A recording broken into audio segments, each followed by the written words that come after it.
ನಮಸ್ಕಾರ. Good vibes Galaxy YouTube ಚಾನಲ್ಗೆ ಎಲ್ಲರಿಗೂ ವೆಲ್ಕಮ್. ನಾನು ಇವತ್ತು ಹೇಳಕೊಟ್ಟಿರೋ ವಿಷಯ ಏನಪ್ಪ ಅಂತಂದರೆ 2023ರಲ್ಲಿ ತೆರೆ ಕಂಡಂತಹ ಕನ್ನಡ ಚಿತ್ರಗಳು ಯಾವ್ಯಾವುದೆಲ್ಲ ಒಳ್ಳೊಳ್ಳೆ ರಿವ್ಯೂಸ್ ಪಡ್ಕೊಂಡಿತ್ತು ಅಂತ. ಬನ್ನಿ ವಿಷಯ ಸ್ಟಾರ್ಟ್ ಮಾಡೋಣ. ಮೊದಲನೇ ಸಿನಿಮಾ ಬಂದು ಕೌಸಲ್ಯ ಸುಪ್ರಜಾರಾಮ. ನಿಮಗೆಲ್ಲ ಗೊತ್ತಿದೆ, ಡೈರೆಕ್ಟೆಡ್ ಬೈ ಶಶಾಂಕ್ ಅವರು.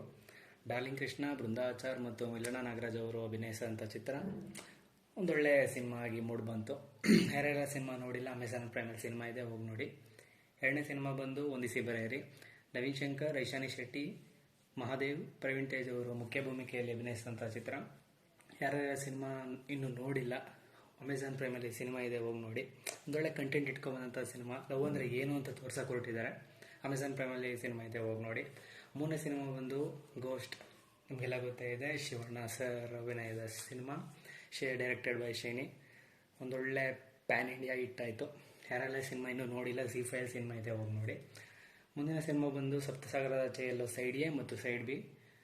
ಡೈರೆಕ್ಟೆಡ್ ಬೈ ಹೇಮಂತ್ ರಾವ್ ಅವರು. ರಕ್ಷಿತ್ ಶೆಟ್ಟಿ ಮತ್ತು ರುಕ್ಮಿಣಿ ವಸಂತ್ ಅವರು ಆ್ಯಕ್ಟ್ ಮಾಡಿದಂಥ ಸಿನಿಮಾ. ಒಂದೊಳ್ಳೆ ಎಮೋಷ್ನಲ್ ಡ್ರಾಮಾ ಅಂತ ಹೇಳೋಕ್ಕೆ ಇಷ್ಟಪಡ್ತೀನಿ. ಸಿನಿಮಾ ಒಂದ್ಸತಿ ನೋಡೋಕ್ಕೆ ಅಂತ ಕೂತ್ರೆ ಅವ್ರದ್ದೇ ಲುಕ್ಕು ಕರ್ಕೊಂಡು ಹೋಗ್ತಾರೆ. ಯಾರೆಲ್ಲ ಸಿನಿಮಾ ನೋಡಿಲ್ಲ, ಅಮೆಝಾನ್ ಪ್ರೈಮಲ್ಲಿ ಸಿನಿಮಾ ಇದೆ, ಹೋಗಿ ನೋಡಿ.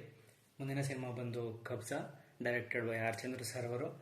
ಶಿವಣ್ಣ ಸರ್ ಅವರು, ಉಪೇಂದ್ರ ಅವರು, ಕಿಚ್ಚ ಸುದೀಪ್ ಅವರು ಎಲ್ಲ ಒಟ್ಟಿಗೆ ಸೇರಿಸಿ ಒಂದೊಳ್ಳೆ ಬ್ಲಾಕ್ ಪೋಸ್ಟರ್ ಮಾಡಿದ್ರು. ಮಿಶ್ರ ಪ್ರತಿಕ್ರಿಯೆ ಪಡ್ಕೊಂಡ್ರು ಕೂಡ ಸಿನಿಮಾ ತುಂಬ ಚೆನ್ನಾಗಿದೆ ಅಂತ ಹೇಳೋಕ್ಕೆ ಇಷ್ಟಪಡ್ತೀನಿ. ಯಾರೆಲ್ಲ ಸಿನಿಮಾ ನೋಡಿಲ್ಲ, ಅಮೆಝಾನ್ ಪ್ರೈಮಲ್ಲಿ ಸಿನಿಮಾ ಇದೆ, ಹೋಗಿ ನೋಡಿ. ಮುಂದಿನ ಸಿನಿಮಾ ಬಂದು ರಾಘವೇಂದ್ರ ಶೋರ್. ಜಗ್ಗೇಶ್ ಅವರು ಅಭಿನಯಿಸಿದಂಥ ಚಿತ್ರ. ಸಂತೋಷ್ ಆನಂದರಾಮ್ ಅವರು ಡೈರೆಕ್ಟ್ ಮಾಡಿದಂಥ ಸಿನಿಮಾ. ಒಂದೊಳ್ಳೆ ಸಿನಿಮಾ ಅಂತ ಹೇಳೋಕ್ಕೆ ಇಷ್ಟಪಡ್ತೀನಿ. ಕಾಮಿಡಿ ಎಂಟರ್ಟೈನರ್ ಆಫ್ 2023 ಅಂತ ಹೇಳೋಕ್ಕೆ ಇಷ್ಟಪಡ್ತೀನಿ. ಮುಂದಿನ ಸಿನಿಮಾ ಹಾಸ್ಟೆಲ್ ಹುಡುಗರು ಬೇಕಾಗಿದ್ದಾರೆ. Directed by Nitin Krishnamurthy.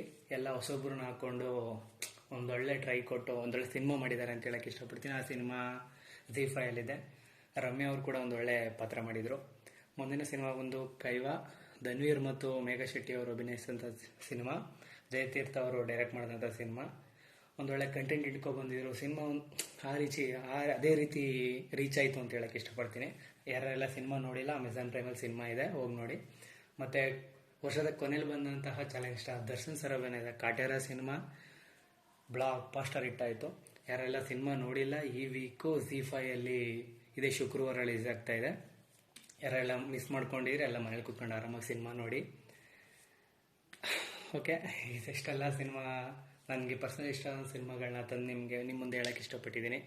ನಾನು ಯಾವ ಥರ ಸಿನಿಮಾ ಮಿಸ್ ಮಾಡಿದರೆ ಕಮೆಂಟ್ ಬಾಕ್ಸಲ್ಲಿ ತಿಳಿಸಿ. ಕನ್ನಡ ಸಿನಿಮಾನ ಉಳಿಸಿ ಬೆಳೆಸಿ ಆರೈಸಿ ಅಂತ ಕೇಳ್ಕೊತಾ ಪ್ರತಿಯೊಬ್ಬರಿಗೂ ಒಳ್ಳೆಯದಾಗಲಿ. Thank you.